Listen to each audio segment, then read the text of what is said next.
How to budget your money using the 50-30-20 rule. Have you ever felt your paycheck disappeared before you knew where it went? You're not alone.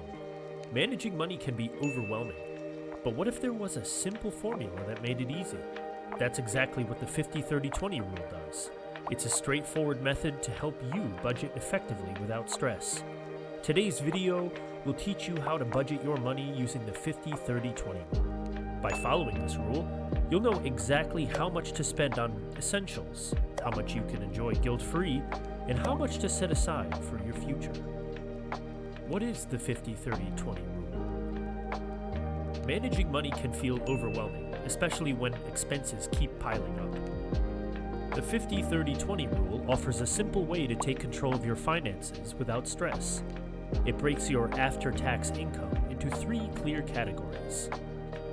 50% for needs. Half of your income is allocated to absolute necessities, things you simply can't live without. This includes housing costs like rent or mortgage, utility bills, groceries, and transportation. It also covers essential insurance, such as health, auto, and home insurance, along with the minimum payments on any outstanding debts.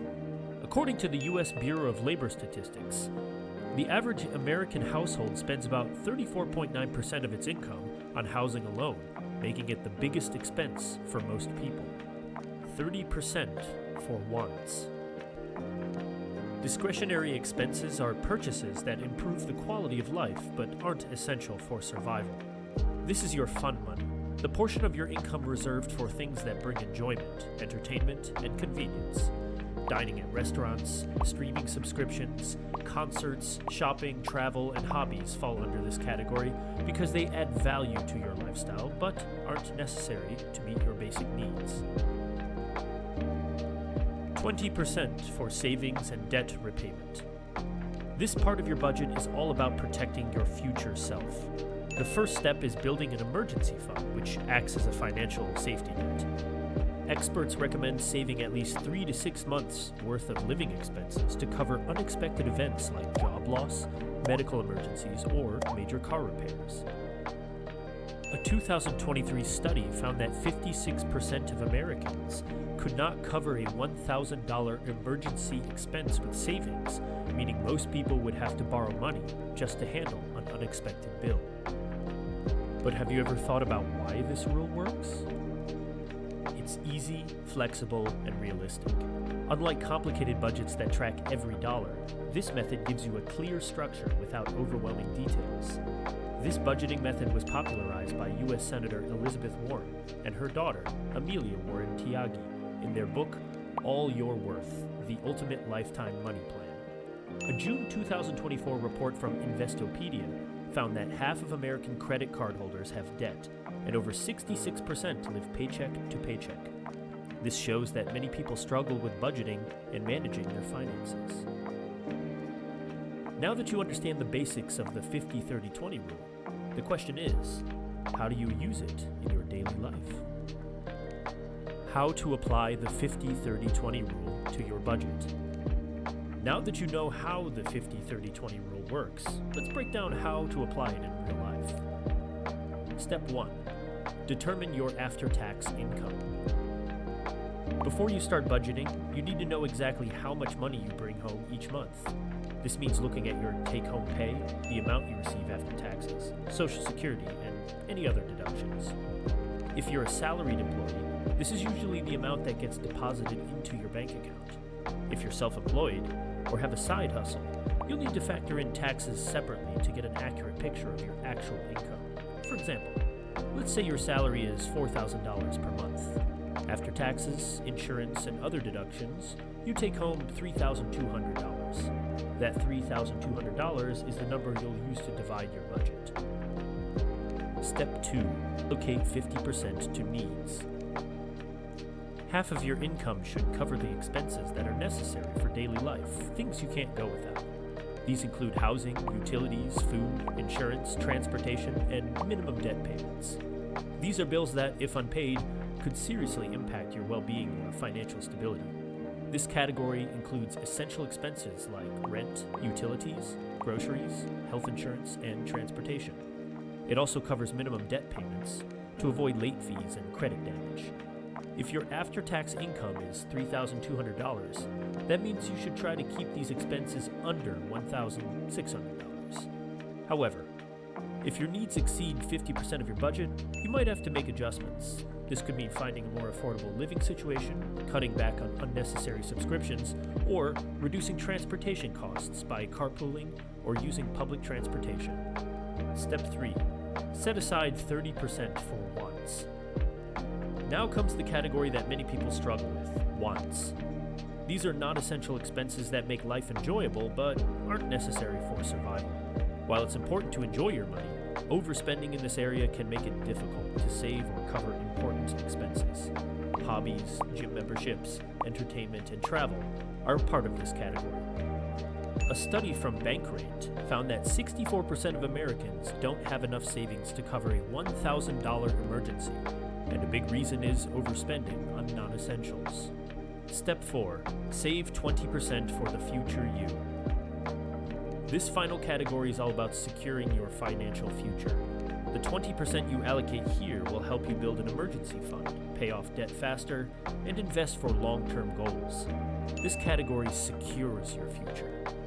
Start by saving 3 to 6 months worth of expenses for emergencies. Invest in stocks, retirement accounts, or real estate to grow wealth over time. Pay off high-interest debts like credit cards and student loans early to avoid extra costs and gain financial freedom. If you're working with a $3,200 budget, you should be saving at least $640 per month. While this might seem like a lot, even small contributions add up over time. A report from CNBC found that people who start saving early for retirement can accumulate twice as much wealth as those who wait until their 40s or 50s. The sooner you start, the better your financial security will be. Common budgeting mistakes and how to avoid them. Even the best budgeting plan can fail if you're making common mistakes. Are you overspending on wants, forgetting to save for emergencies, or underestimating your actual expenses? Before we wrap up today's video, let's break down the biggest budgeting mistakes people make, and more importantly, how to avoid them. Not tracking expenses. One of the most common mistakes is not keeping track of where your money goes. It's easy to assume you're spending wisely, but small, untracked purchases add up fast. If you don't track your expenses, you won't know where you're overspending or where you can cut back. How to avoid it. Use a budgeting app like Mint, YNAB, you need a budget, or even your bank's built-in tracking tool to monitor your spending. Reviewing your transactions weekly can help you spot unnecessary expenses and adjust before they become a bigger problem. Confusing needs versus wants.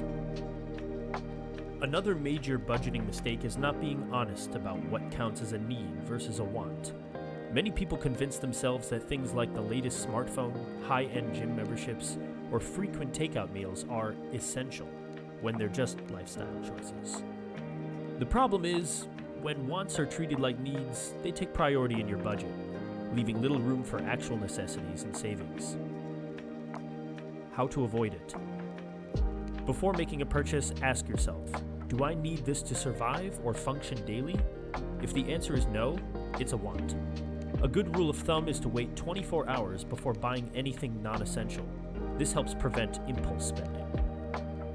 Not adjusting for your situation.